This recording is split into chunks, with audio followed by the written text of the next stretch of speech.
This video is about Klaviyo server-side integration.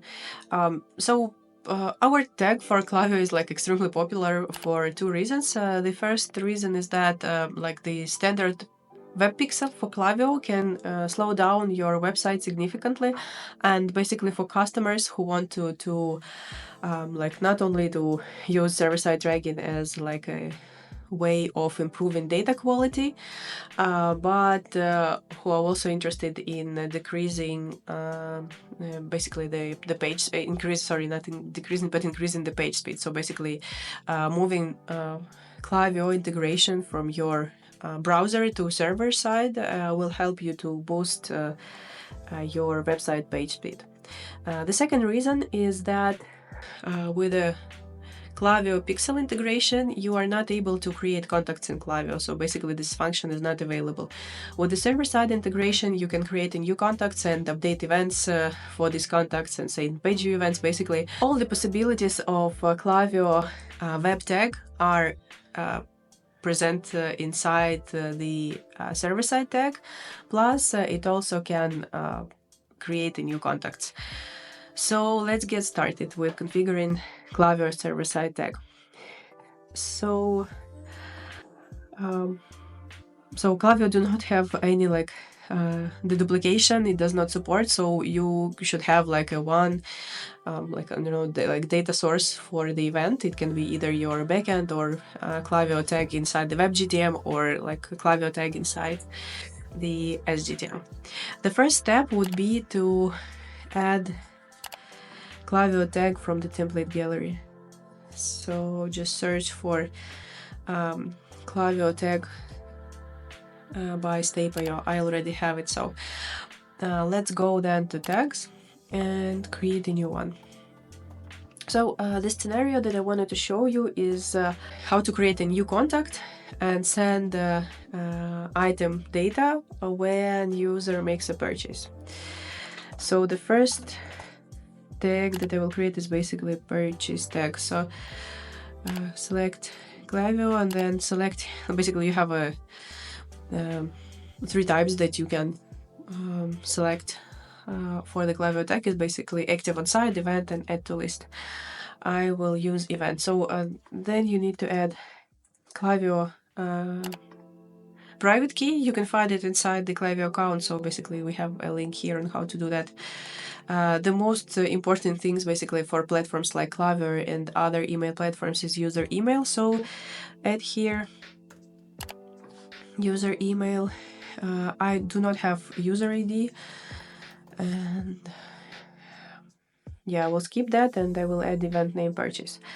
The next thing is, I think, very important and very useful. There is a checkbox that can store your user email in cookies. So it means that every time when you can identify a user by their email, if this checkbox is enabled and tag triggers, it will store a user parameter in cookies. And then, for example, when this email is not available inside event, it can be let's imagine the situation user made a purchase, then I don't know, in a couple of weeks or a couple of months, they returned to your website and added a product to cart, but then didn't make a purchase and there was an abandoned cart. So in this scenario, even though user was not logged in when they added product to cart, this tag will be able to populate user email because it will store in user cookies. So this is the scenario that I wanted to show you in this video. Then you can add here some information about customer, I don't know, personal data. So I won't do that just to simplify the video. And what I want to add here is show you to how to send item parameter to Klaviyo. There is a certain structure in which Klaviyo accept item parameters. So what you need to do is basically structure your variable according to these parameters. I will add a link to this to this Klaviyo documentation in the video description, but what you need to do, you need to name the variable items, and then you should have an array of item parameters, and like each value should be named like exactly how it is named inside the documentation. To do so, I will use, like I already used, but I will show you how to do that, an object builder variable inside the SGTM. It's also like a custom variable template that was created by Stape. Create trigger, so I will trigger it on the data client events, and the event name should be purchase Stape. Let me show you how I created a Klaviyo items variable. So it's an object builder variable. It's again available inside the SGTM template gallery, and what I've done here, like manually configured like an object and added inside the array of product data for Klaviyo in Klaviyo standard. So basically I named like product ID exactly how it should be named according to Klaviyo documentation, and basically did the same for all the parameters, so it's pretty easy. And then again, let's go to Klaviyo purchase tag and see basically, so items is added. Let me test the configuration. So I will add web and server previews just in case, because I've made like previously a lot of changes in my web GTM, so I want to ensure that all those changes were affected. We need to find a data tag request with the name purchase Stape, and let's see what we have in the Klaviyo tag. So yeah, as you can see here, tag triggered correctly, and these are the properties that were sent to Klaviyo. How to test that basically tag worked correctly, not only inside the SGTM, but you can also go to your Klaviyo account and find the contact. Basically it's already have it open here, so it's the email of the contact is Stape tested Stape.io, and let me refresh it. So the last purchase event was like at 5:23 and now it's 5:53, so these are the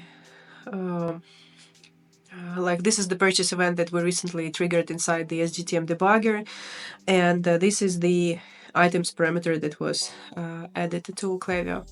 So let me verify that it's correct. So basically product ID is 82, school 82, yeah. So all worked correctly.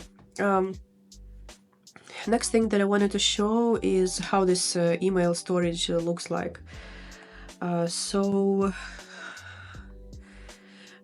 You can go to console and try to find a cookie that were added with the email address. So the cookie name is Stape Klaviyo email, and yeah, so this is the like user email that was stored in cookies. So if you go to, for example, the next page, I'm not logged in on the website, this cookie will still present. Now let's configure a add to cart event. To make it simple, I will just copy my purchase event and change it to add to cart. So again, I'm selecting here type event.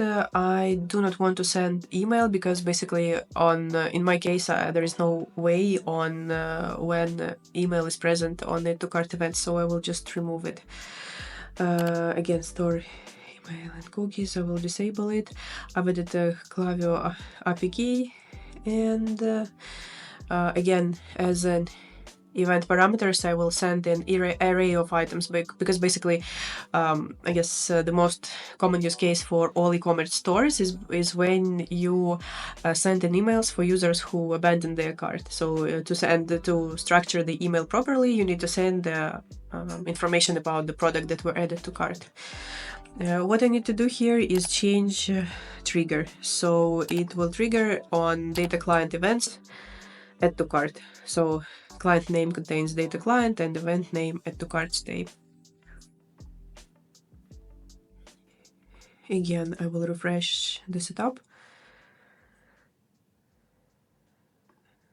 And yeah, we'll close this one and click add to cart. Okay, so go to SGTM. This is the add to cart event that triggered in SGTM. This is the Klaviyo event that has a correct status. Now we see that the event name is correct, add to cart. And let's go to Klaviyo. We'll refresh it.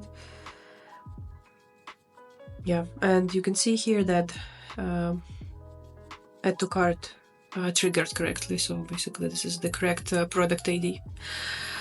Yeah, so this is a quick overview of what our Klaviyo Tag does. Hope that you like this video and it will be helpful for you. Thank you for watching and see you in the next one.